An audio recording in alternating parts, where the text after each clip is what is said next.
sih tadi sore sempat ditetapkannya penahanan dari Nikita Mirzani. Mungkin abang sendiri melihat dari kasusnya Nikita Mirzani ini seperti apa sih bang? Ya, saya awalnya sih berpikir ada teman minta bantuan, tapi belakangan dia malah menyepelekan dan meremehkan itu. Tidak ada ucapan terima kasih ketika saya ingin mencoba meluruskan.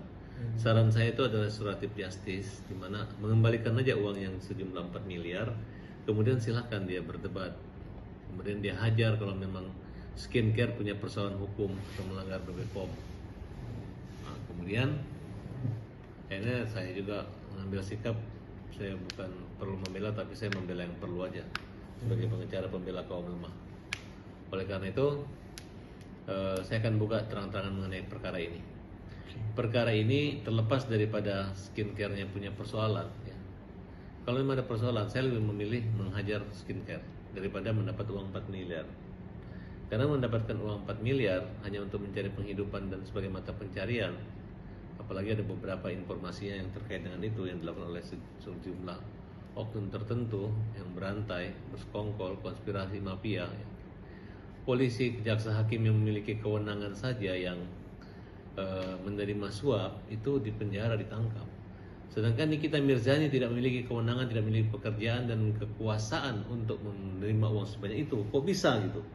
Nah, inilah yang kita katakan buzzer, ratu dan raja buzzer di situ, yang dia menjadikan dirinya seorang preman atau mafia yang mendapat jatah preman.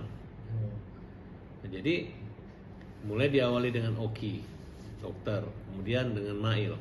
Mail ini sudah sangat profesional, cuman bodoh-bodoh blow on, pinter-pinter bodoh. Jadi dia sudah sudah tahu ya, oh saya nggak enak kalau mau bilang langsung dalam waktu sekian menit, tempo beberapa menit saya mereka udah bisa menentukan jumlah uang senilai 5 miliar.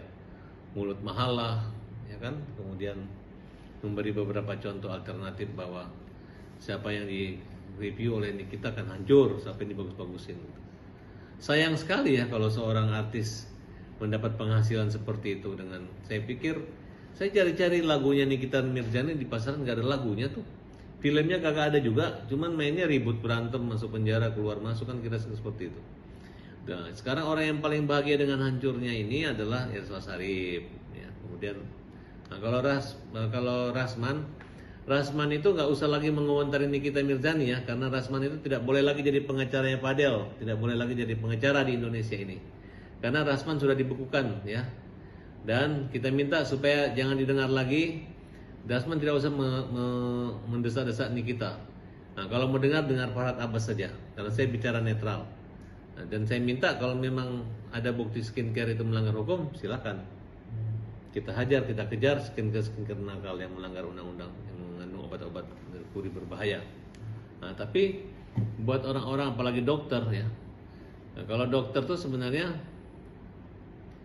saya nggak tahu ya, harusnya Dewan Etik Kedokteran itu kan ada, apakah itu malpraktek atau tidak. Sehingga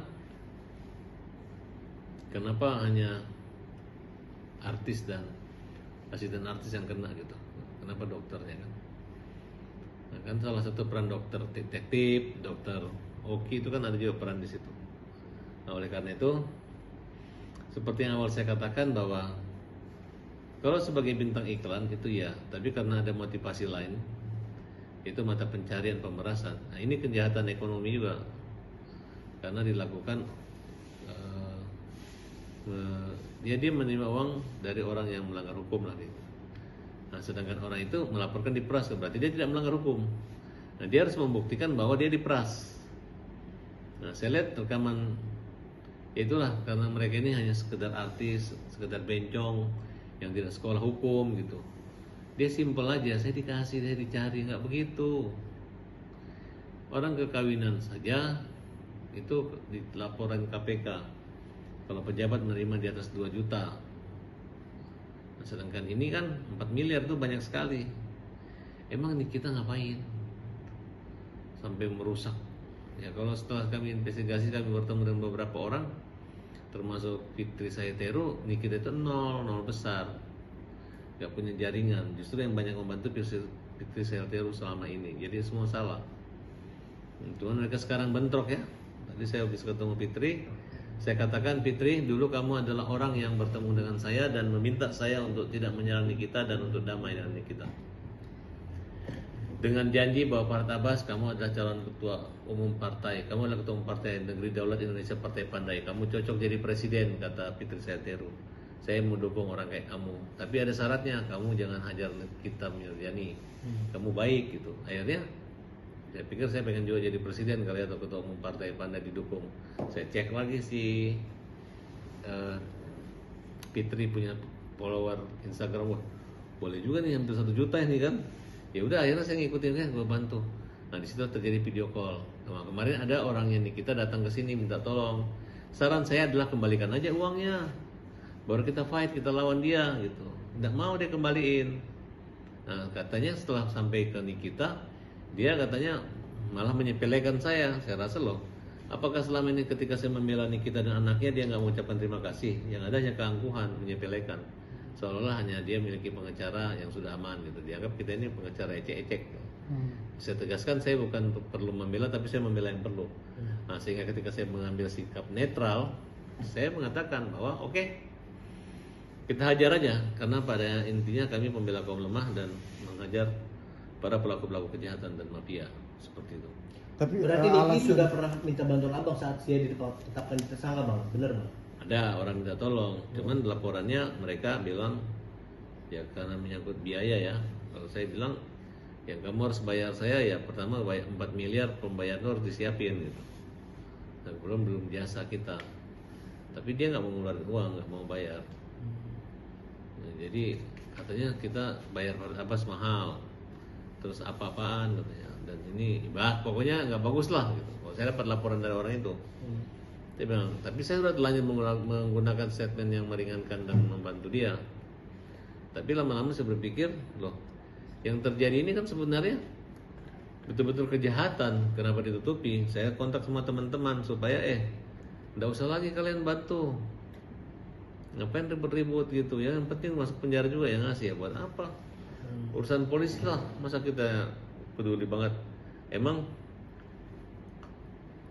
kita orang dirugikan memiliki bukti pembayaran penggunaan skincare tersebut. Kalau nggak punya kan nggak bisa. Nah sekarang silakan.